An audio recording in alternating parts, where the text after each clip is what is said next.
নমস্কার বন্ধুরা, কেমন আছেন সবাই? আশা করি খুব ভালো আছেন। আজ আমরা আবার এসেছি নতুন একটা জার্নি, নতুন ভিডিও আর নতুন একটা গল্প নিয়ে। আজ আমরা যাচ্ছি দ্বিতীয় বৃন্দাবনের উদ্দেশ্যে। হ্যাঁ, ঠিকই শুনেছেন। যাদের সম্ভব হচ্ছে না উত্তরপ্রদেশের বৃন্দাবনে যাওয়ার, তাদের জন্য খুলে গেছে লাল মাটির জেলা বাঁকুড়াতে এই দ্বিতীয় বৃন্দাবন। একই স্থানে শ্রীকৃষ্ণ, মা কালী ও মহাদেব অর্থাৎ বৈষ্ণব, শাক্য ও শৈব এই তিন ধারার মিলন হয়েছে বলে এর নাম ত্রিধারা মিলন মন্দির। মন্দিরটি বাঁকুড়া জেলার পাঁচকুড়ায় অবস্থিত। এখানে আপনি ট্রেনেও আসতে পারেন বা বাই রোডও আসতে পারেন।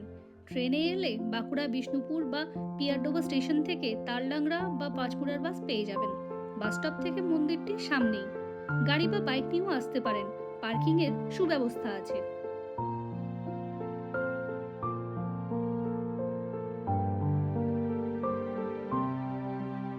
কথা বলতে বলতে আমরা পৌঁছে গেছি ত্রিধারা মিলন মন্দিরের সামনে। এটা হলো মন্দিরের প্রবেশপথ। চলুন এবারে ভেতরে যাওয়া যাক।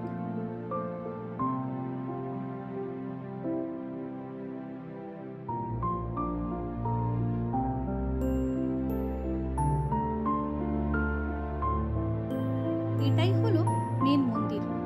মন্দিরটি খোলা হয় ভোর 4:30। মঙ্গল আরতি হয় 5টায় আর সকাল 8টার মধ্যেই নিত্য সেবা সম্পূর্ণ হয়ে যায়। তারপর ভোগ আরতি হয় ওই 12:30টায় আর দরজা বন্ধ হয় 12টা, 12:30 নাগাদ। এটি হলো এই বৃন্দাবনের রাধাকৃষ্ণের মন্দির ও মূর্তি।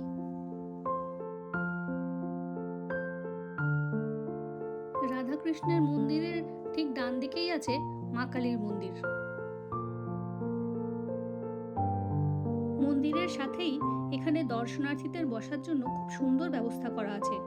এই সুন্দর পরিবেশে আপনি অনায়াসেই সময় কাটাতে পারেন আপনার পরিবারের সাথে।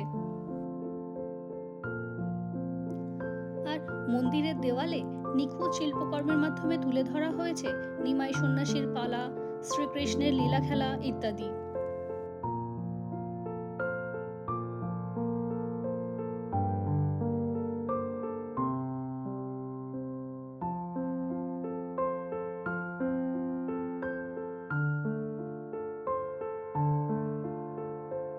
মন্দিরের ঠিক সামনেই আছে নাট মন্দির বা আটচালা মন্দির। মন্দিরের মহারাজ প্রতিদিন এখানে ভগবত গীতা পাঠ করেন। তারপর মন্দিরের সন্ধ্যারতি শুরু হয় ওই 6:30 থেকে। মন্দিরের ঠিক ডান পাশেই আছে রাম সীতার মন্দির। এখানে শ্রী রাম, লক্ষ্মণ ও মা সীতার সাথে বজরংবলীও পূজিত হন।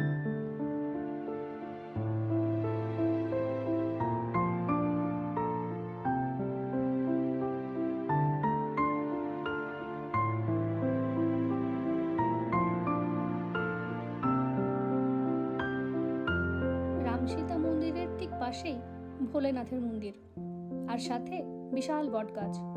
কত মানুষ তাতে মনস্কামনা পূরণের জন্য ঢিল বেঁধে গেছেন। এখানে ভোগ খাওয়ানো হয়, এর জন্য লাগে 50 টাকা জনপ্রতি। আর এই কুপন পাওয়া যায় সকাল 10টা থেকে বেলা 1টা পর্যন্ত। প্রতিদিন এখানে প্রায় 2 থেকে 2,500 মানুষ এই ভোগ গ্রহণ করেন। এই শিব মূর্তিটি দেখুন, কি অপূর্ব সুন্দর লাগছে। এটা কিন্তু রিসেন্টলি হয়েছে, আগে ছিল না। এটি হলো এনাদের গোশালা। প্রায় 30-40টি বিশালাকার গরু আছে এখানে। ঠাকুরের ভোগের দই, মিষ্টি, ঘি, পায়েসের জন্য প্রয়োজনীয় দুধের যোগান হয় এখান থেকেই। এখানে আসলে এই গোশালাটি অবশ্যই দেখে যাবেন।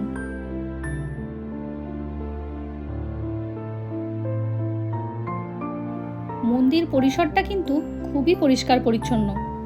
সব সময় কোনো না কোনো মন্দির কর্মী পরিষ্কার করেই চলেছেন। এখানে চাইলে থাকতে পারেন একটা দিন, অথবা দিনের দিন ঘুরেও যেতে পারেন। থাকার সুব্যবস্থা আছে এখানে। রুম রেট শুরু 600 টাকা থেকে। এসি, নন এসি দুটোই আছে।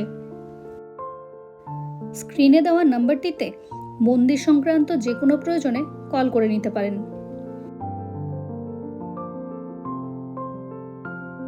প্রায় 6 বছর ধরে কাজ চলার পরে 2022 সালের 1 জুলাই রথযাত্রার দিন উদ্বোধন হয় মন্দিরটি।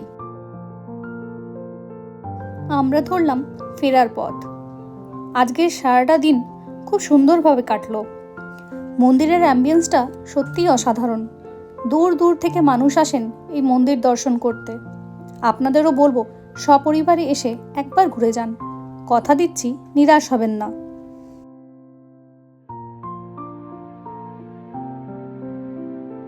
কারা কারা গেছেন এই মন্দির দেখতে আর কারা এখনো যেতে পারেননি, কমেন্টে আমাকে অবশ্যই জানাবেন।